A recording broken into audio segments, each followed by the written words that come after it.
Hello everyone, I am Suvarna Gaikwad, Assistant Professor in Rayat Shikshan Sanstha's Dada Patil Mahavidyalaya, Karjat. So, I welcome you all in the TY BSc paper 2nd, Cell and Molecular Biology. So, in previous session, we have seen gene regulation in prokaryotes. So, today we will going to see the gene regulation in eukaryotes. So, let's start. So, first we will see what is the gene regulation.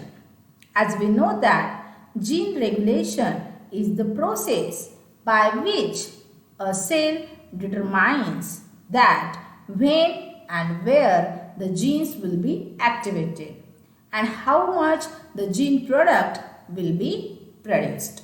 So this is the gene regulation which can be controlled at the transcription level or the translation level. So today we will discuss about the very important model for the gene regulation in eukaryotes, that is Britton and Davidson model. So in eukaryotes many models of gene regulations were proposed. But the model given by Britton and Davidson in 1969 became the most popular model and it was widely accepted. So this Britton and Davidson model is also known as gene battery model. Okay, and this model is only a theoretical model and there is no practical proof for this model. So let us see what is this model. First we will see the enzymes involved in this model. So it involves a single enzyme, that is mRNA polymerase. Okay. Then this model involves mainly 4 types of genes, that is producer gene, receptor gene, integrator gene and sensor gene. Let's see one by one.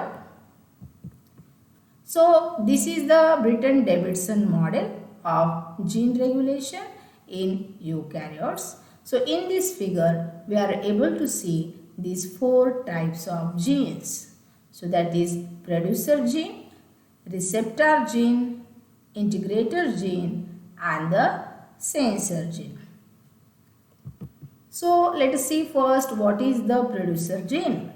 So this producer gene is comparable to structural gene in prokaryotes.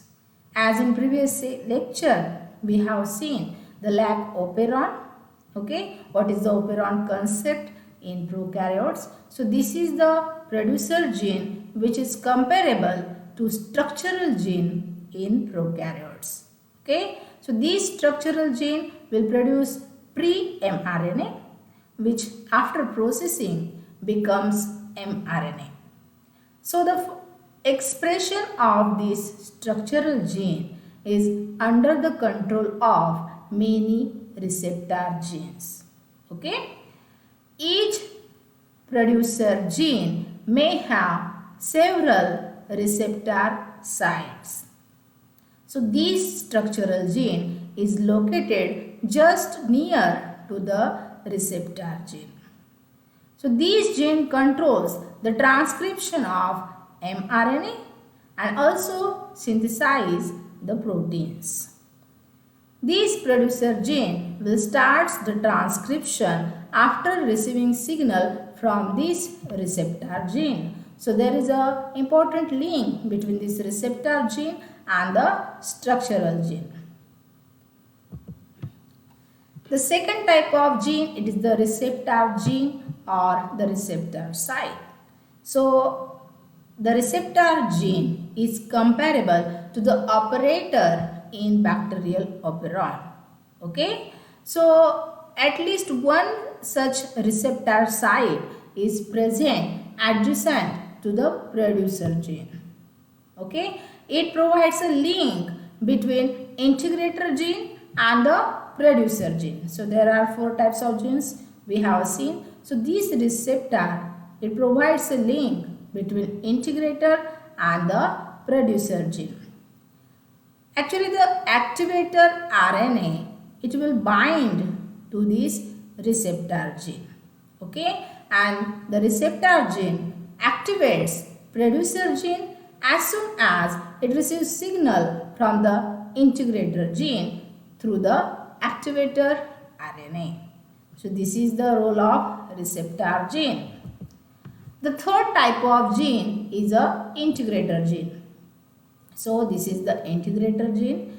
Integrator gene is comparable to the regulator gene in prokaryotes, and it responsible for synthesis of this activator RNA.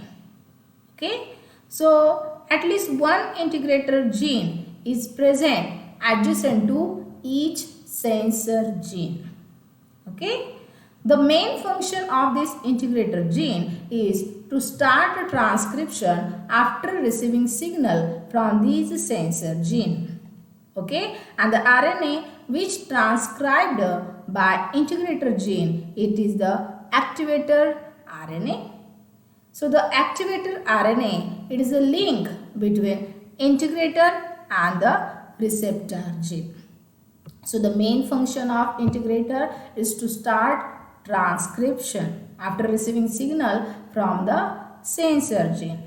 And the last type of gene is the sensor gene. So this is the sensor gene. These sensor genes are the signal receiving genes. These sensor genes are very sensitive for some signals which are received from cell or environment. Now these sensor genes, they are activated by various substances like enzymes, hormones or metabolites. So whenever these genes, they receive signal, they pass on the message to the integrator for initiation of transcription. This sensor site, it regulates the activity of integrator, which can be transcribed only when sensor site is activated. Okay, the sensor sites are also regulatory substances that are recognized by external substances such as hormones or temperature. Now, a set of structural genes, if they are controlled by one sensor site, then it is called as battery. Sometimes when major changes are needed in the cells, it is necessary to activate several set of genes. And if one sensor site is associated with several integrators, it may cause transcription of all integrators, and thus finally it causes transcription of several producer genes. Okay, so there might be certain situations where major changes are needed and it will activate several sets of genes. So let's see the mechanism of gene regulation in eukaryotes. So this is the model for gene regulation in eukaryotes.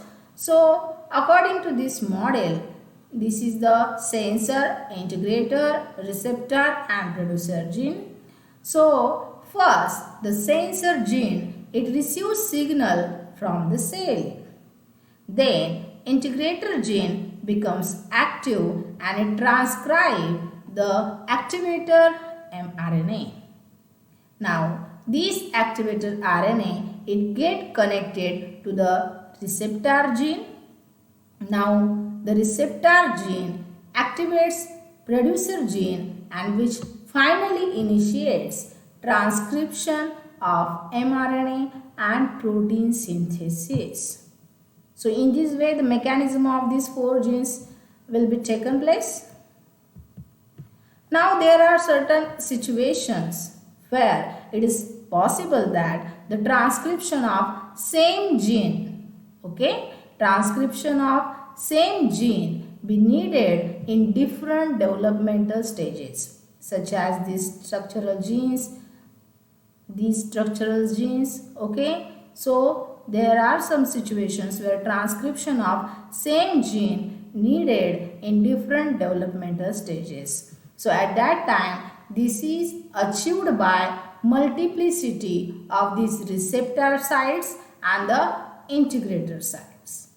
Okay, so this is called as redundancy of receptor sites. So this is the mechanism of this Britton-Davidson model. Let's discuss the merits of this model. So the first merit is this model is widely accepted for the gene regulation in eukaryotes, and as this model involves mRNA, so this mRNA is stable in eukaryotes and unstable in prokaryotes. So as this model involves mRNA and in eukaryotes mRNA is stable, so it might be useful. Now coming to the demerits of this model. So this is the only theoretical model. There is no practical proof. And the mechanism of this model is more complex than the operon model of prokaryotes, and this model is lesser understood than the operon model of prokaryotes. So friends, this is the concept of gene regulation in eukaryotes. We have seen the model which is widely accepted and was discovered by Britton and Davidson. This model involves 4 types of genes: sensor, integrator, receptor and producer, which finally results into the transcription, and it involves the mRNA polymerase. Okay, so this is widely accepted model. We have seen the mechanism of this model, and finally we have seen the merits and demerits of this model. So friends, these are certain references for this topic. So we will stop here and we'll meet in the next session with the new topic of molecular biology. Till then, thank you very much.